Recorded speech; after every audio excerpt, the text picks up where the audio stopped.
Hi everyone, my name is Patricia William. I never thought I'd be sharing this, but maybe my story will help someone recognize the signs I missed. It all started 3 years ago.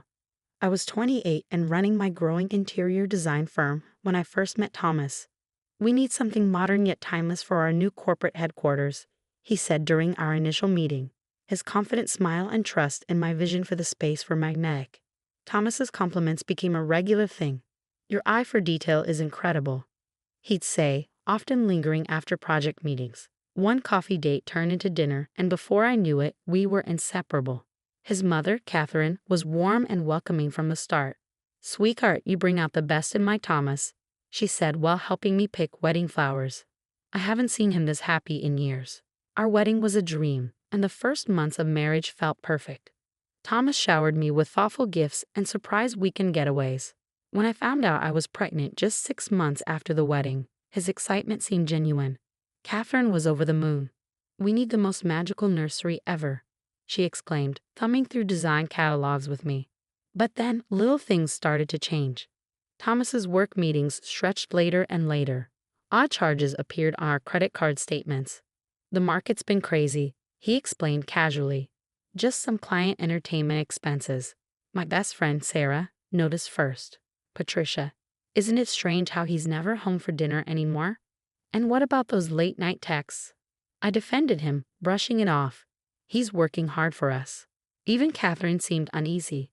She'd give me concerned looks when Thomas showed up late to family dinners, his eyes glassy, his movements unsteady. But she never said anything directly. Victoria, his business partner, made a passing comment at a corporate event. "Thomas has been different in meetings. Is everything okay at home?" I ignored it, focusing instead on my pregnancy and designing the nursery. The pale blue walls and hand-painted clouds were coming together beautifully, just like I thought our life was. Until the night I found the receipt. I was searching for a missing invoice in Thomas's home office when I stumbled across a receipt from a jewelry store. The items weren't for me. That same night, he claimed he was stuck in a budget meeting. "The shop project's behind schedule," he slurred over the phone. "Don't wait up." Looking back, all the signs were there: the missing money, the late nights, the mood swings, the secretive phone calls. But love can blind you to the truth you don't want to face. My truth unraveled in the most heartbreaking way in a delivery room. At 2 a.m., contractions hit like a freight train. Sarah rushed me to the hospital, frantically trying to reach Thomas. His phone went straight to voicemail, 6 times. Catherine arrived minutes later, her face tight with worry.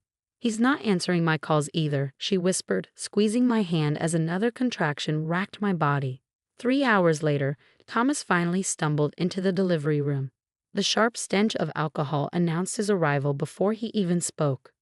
"Why's everyone being so dramatic? It's just a baby," he slurred, barely able to stand. The nurses exchanged uneasy glances. Dr. Chen stepped in, firm but composed. "Mr. William, if you can't compose yourself." A scream tore from my throat as another contraction hit. What happened next plays in slow motion in my mind.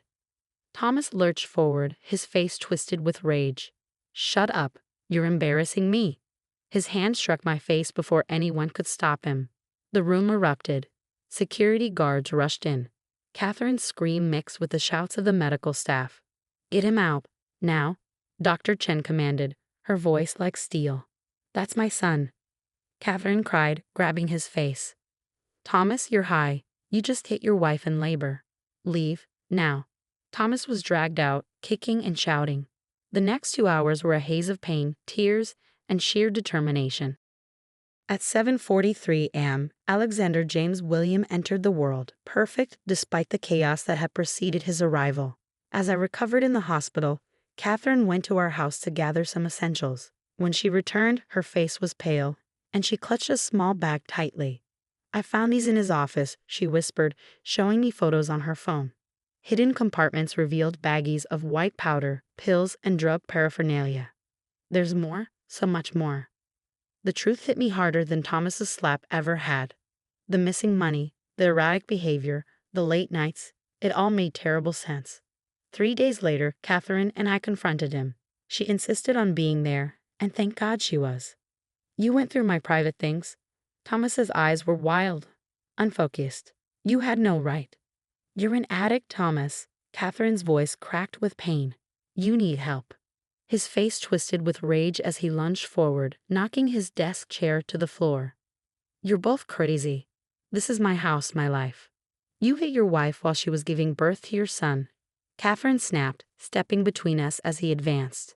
Get out. Both of you. With one violent sweep of his arm, Thomas sent everything on his desk crashing to the floor. The sound of shattering glass punctuated his fury.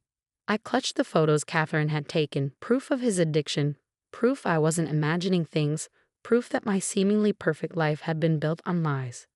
The security cameras caught everything. His aggression, his obvious intoxication, his threats. Catherine insisted we file a report that night. I love my son, she said later, cradling baby Alex as I packed a bag of essentials. But I won't let him hurt you or this precious boy. We need to plan carefully, Patricia. This is just the beginning. Looking at my newborn son, I felt a shift inside me. Fear hardened into determination. Thomas didn't know it yet, but his empire of lies was about to crumble. I just had to be smart about how I dismantled it. The first 2 months with Alex were a blur of sleepless nights and constant vigilance. Thomas's behavior grew increasingly erratic, but I knew I couldn't act until I had undeniable proof. That proof arrived one rainy afternoon in the form of Victoria Hayes, his business partner. We need to talk, she whispered, her hands trembling as we met at a small cafe 3 towns over. Not here. We're not safe here. Victoria pulled out a folder and laid it on the table. Look at these contracts, she said, her voice shaking. The signatures don't match. And these vendor payments, they're going to shell companies Thomas created. My stomach churned as she showed me spreadsheet after spreadsheet. Millions of dollars were missing, traced to accounts I didn't recognize. He's selling company assets behind my back, she said, tears welling up. Last week, I caught him making a drug deal in the parking garage. When he saw me, he said he'd destroy me if I told anyone. Back home, I started digging. Catherine watched Alex while I combed through Thomas's office at night. The evidence was staggering. Your client, the Hendersons, their $50,000 deposit never made it to your business account, Catherine said, showing me bank records. Thomas intercepted it. One night, I found his burner phone. The messages made my stomach turn. Exchanges with drug dealers, explicit texts with multiple women, including clients I recognized. Just closed another deal with Mrs. Peterson, one message read. The stupid expletive. Thinks she's getting a penthouse renovation. Her husband's money will keep us in powder for months. Victoria called me at midnight, sobbing. The company is weeks away from bankruptcy. Thomas just emptied our emergency reserves. I installed hidden cameras in his office. The footage was damning. Thomas snorting lines off client contracts, making threats over the phone, and counting stacks of cash. You're nothing without me, he screamed one night, high out of his mind. I made you successful. I own you. Catherine helped me document everything. The bruises, the threatening texts, the bounced checks to Alex's pediatrician. We need a bulletproof plan, she said, helping me photograph the contents of Thomas's secret safe. One wrong move, and he'll destroy everything you've built. The final straw came when I discovered Alex's college fund was empty. Every penny was gone. I had some business opportunities. Thomas smirked when I confronted him. The kid's barely 2 months old. Plenty of time to rebuild it. Catherine helped me set up secret bank accounts while Victoria rallied board members who already suspected something was wrong. Tomorrow morning, everything changes, Victoria promised. The board meeting will expose it all. Be ready. That night, while packing Alex's essentials into a go bag, I found a receipt for a storage unit. Inside was the mother lode, detailed records of every illegal transaction, every stolen dollar, every betrayal. It's his insurance policy, Catherine realized. Proof to blackmail everyone if he gets caught. Little did Thomas know, his insurance policy would be his downfall. By tomorrow, his empire of lies would collapse. But first, I had to get Alex and myself to safety. I've got a safe house ready, Catherine whispered, cradling her grandson tightly. Let him walk into that board meeting thinking he's still in control. By the time he realizes what's happening, it'll be too late. At dawn, Catherine drove Alex and me to the safe house. My phone buzzed with a message from Victoria. Board meeting in 1 hour. Everything's ready. From our secure location, I watched the live stream. Thomas swaggered into the boardroom, his trademark arrogance plastered across his face. But his smirk froze the moment Victoria stood up, a remote control in her hand. "Board members," she began, her voice steady and clear. "What you're about to see will shock you." Slide after slide exposed Thomas's crimes: embezzlement, fraudulent contracts, offshore accounts, and drug transactions. The room was silent except for the sharp intake of breath from the board members. Thomas shot to his feet and lunged for the door, but security guards were waiting. His face twisted with fury as DEA agents stepped into view. "You can't prove anything," he shouted, desperation cracking his voice. Victoria remained calm. "Your own records prove everything," she said, clicking to the next slide. A photo of the contents from his storage unit. "Your so-called insurance policy has become your prison sentence." Catherine's testimony was the final blow. "My son is a danger to his wife and child," she declared in court, her voice unwavering. "I have documented his drug abuse, his violence, and his threats. He needs to be held accountable." Thomas cycled through rehab centers like vacation homes, checking in, checking out, and relapsing every time. Each attempt at recovery was more hollow than the last. Meanwhile, my life was transforming.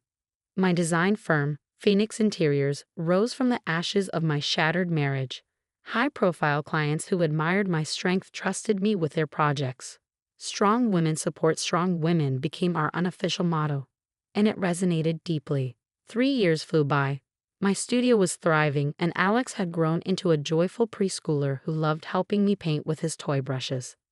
"Just like Mommy," he'd exclaim, giggling as Catherine snapped pictures. Her gallery of grandson photos dominated the living room, each one more cherished than the last.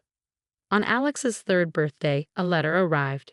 It was from Thomas's lawyer, pleading for a reconciliation. "I've changed," the letter claimed. "I deserve another chance." I didn't even finish reading it. Instead, I fed it into the bonfire at Alex's party, watching the words crumble into ash. Inside, Alex blew out his candles, surrounded by love and laughter, genuine happiness. In the background, the TV played breaking news. Former CEO Thomas Williams sentenced for fraud, embezzlement, and drug trafficking. "Make a wish, sweetheart," Catherine said, holding Alex up to his cake. Victoria was ready with her camera, capturing the moment.